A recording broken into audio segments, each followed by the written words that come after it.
Hi there, welcome back to another episode of Braves. I'm your host, Cynthia. Today, we're diving into something that may sound a little bit complex at first, but we're gonna work through it. So, let's talk about OCD, which stands for Obsessive Compulsive Disorder. Alright, let's kick things off of the basics. So, OCD, as you know what it stands for. But what does that even mean? Well, it's like having a bunch of unwanted thoughts. Those are quote-unquote obsessions that just won't leave you alone. They can be totally weird, like constantly worrying about you'll forget to lock the front door, even if you're sure you did. Now, let's talk about compulsions.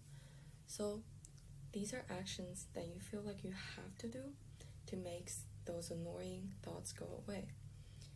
Imagine you're worried about germs. You might end up washing your hands over and over, thinking that if you don't, something bad might happen. But here's the catch. No matter how much you do these things, the worries will just keep coming back. So, who gets it and why? Alright, you might be wondering who's at risk for OCD and why does it even happen? Well, anyone can get it.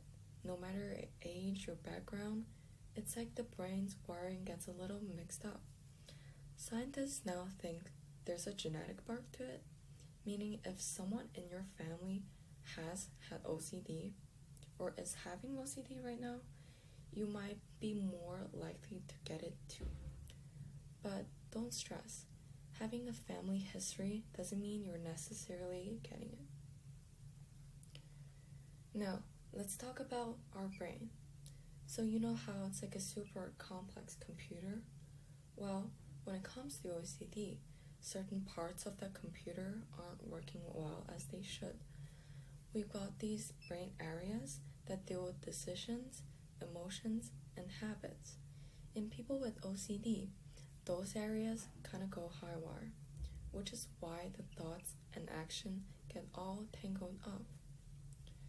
So let's get real about the symptoms. What does OCD actually look like? Picture this.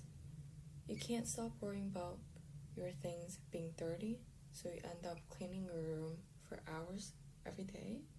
Or maybe you're afraid of something bad will happen to someone you care, so you call them, text them nonstop to check if they're okay. Those are obsessions and compulsions that can totally mess with our lives, making it hard to focus on school, friends, or any else you love. So let's break down the diagnosis. So how do the doctors figure out if it's OCD or just everyday worries? They look at the frequencies, how much time these thoughts and actions are taking up in your day. Like, if you're doing something up to hours, that's a sign. But if you're only having thoughts one or twice in a day, that you only check your door like one or twice in a day, you might be okay. And these thoughts are major stress that stop you from living your best life. When this is something that's happening to you, then it might be OCD. Now you have a comprehensive introduction about OCD, and you might think that it sounds horrifying. Guess what? There's hope. So treatment options are always out there, and help are always out there. If you think you're having some symptoms of OCD, go talk to a doctor, talk to someone you love, talk to your friend, talk to your parents, and seek for help. Before we wrap up, I want you to know if you or someone you know is dealing with OCD, you're not alone.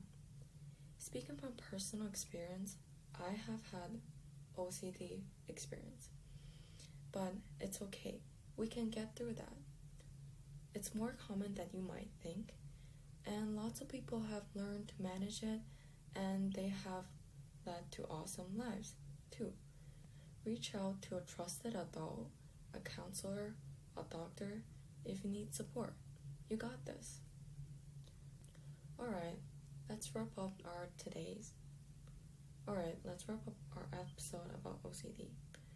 Remember, your mind is an incredible thing, and even when it throws a curveball like OCD, you got the power to overcome it. Thanks for tuning into Braves. Take care of yourself and be well.